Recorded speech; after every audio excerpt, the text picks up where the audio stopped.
Hello everyone, आप सबका स्वागत है मेरे यूट्यूब चैनल लर्न आइडिया में। तो आज का प्रैक्टिकल है हमारा कि एक्सेंट्रिक मार्किंग किस तरह से की जाती है।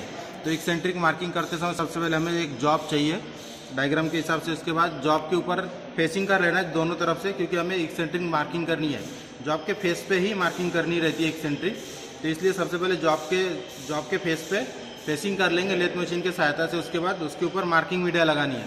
जैसे कि आप देख सकते हैं हमने दोनों तरफ में मार्किंग मीडिया लगा ली है। उसके बाद मार्किंग मीडिया लगाने के बाद हमें सरफेस प्लेट के ऊपर वी ब्लॉक के साथ जॉब को रखना है। इस तरह से जॉब को रखना है।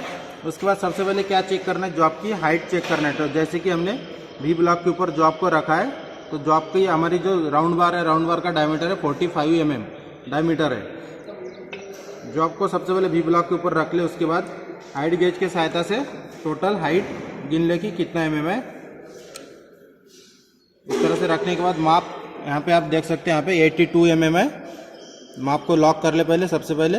उसके बाद 82 mm हमारा टोटल हाइट है। यहाँ पे हमने वी ब्लॉक के ऊपर जॉब को रखने के बाद हमारी हाइट है 82 mm और जॉब का डायमीटर है 45 mm। तो हमें इस नेक्स्ट प्रोसेस में क्या करना है, जैसे हमारे टोटल डायमीटर 45 mm है, तो उससे आधा माइनस करना है। जितना हमें टोटल हमारी मार्किंग आई है उसमें जॉब के डायमीटर जैसे 45 mm है, इसका आधा माइनस करना है टोटल मेजर से।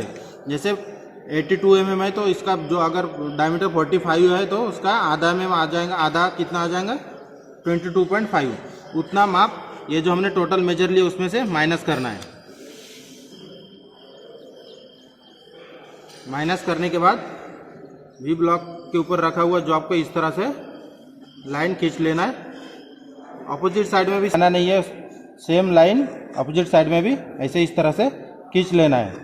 उसके बाद का स्टेप है, जैसे कि आप देख सकते हैं हमने लाइन खींच ली है, उस लाइन को इस तरह से घुमा लेना है, घुमा के पैरेलल लाना है। जैसे कि हमने लाइन को पहले हमने लाइन इस एंगल में लाइनिंग खींचे थे, उसके बाद इस लाइन को इस तरह से घुमा लेना है और सीधा कर लेना है। और इस लाइन को पैरेलल ट्रेस करके सहायता से चेक करना है 90 डिग्री। इस तरह से 90 डिग्री चेक कर लेना है पूरा लाइन को एकदम पैरेलल। उसके बाद क्या करना है, जैसे कि हमने माप हाइट गेज में सेट कर लिए थे, उसी माप को हमें चेंज नहीं करना है। उसी माप को हमें फिर से एक हॉरिजॉन्टल लाइन ऐसे खींच लेना है जॉब के दोनों साइड में। ध्यान में रखें कि जॉब का एंगल चेंज नहीं होना चाहिए। इस तरह से लाइन खींच लेना है। आप देख सकते हैं कि हमारा जो जॉब का डायमीटर, जॉब का जो सेंटर है, सेंटर निकल गया है। इसके बाद का स्टेप है, जैसे कि हमारी एक्सेंट्रिक मार्किंग है। एक्सेंट्रिक मार्किंग करते समय जैसे जॉब का एक सेंटर हो गया, कॉन्सेंट्रिक सेंटर है, हमें अभी एक्सेंट्रिक मार्किंग करनी है। तो डायग्राम के हिसाब से एक्सेंट्रिक कितने mm दिया है, अगर सेंटर से 3 mm दिया है तो 3 mm लेना है, या फिर 5 mm दिया होगा तो 5 mm हमें एक्सेंट्रिक करना है। तो एक्सेंट्रिक करते समय ध्यान में रखिए कि जैसे हमने सेंटर निकाल लिया है, उसी सेंटर को राइट एंगल में फिर से एक बार चेक कर ले।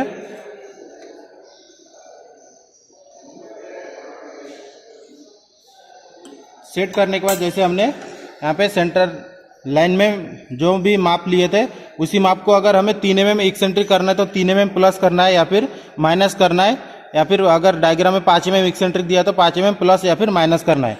तो हम 5 mm प्लस कर लेते हैं। 5 mm प्लस करने के बाद सेम डायरेक्शन में हमें लाइन खींच लेना है इस तरह से। 5 mm का लाइन खींच लेना है। उसके बाद ऑपोजिट डायरेक्शन में भी सेम लाइन खींचना है। उसके बाद आप देख सकते हैं कि हमने 5 mm आउट एक्सेंट्रिक सेंटर निकाला है।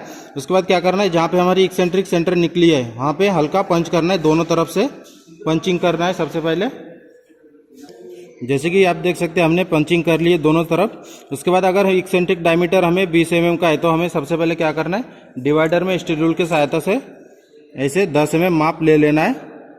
ऐसे माप सेट करके डिवाइडर में जहाँ पे हमने पंचिंग की है उस पंच पे रख के एक सर्कल निकाल लेना है इस तरह से।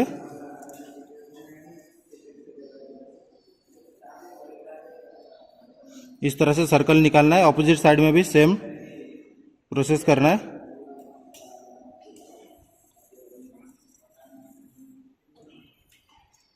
देख सकते कि हमारा सर्कल प्रॉपर तरीके से निकला गया और एक ही सेंटर में।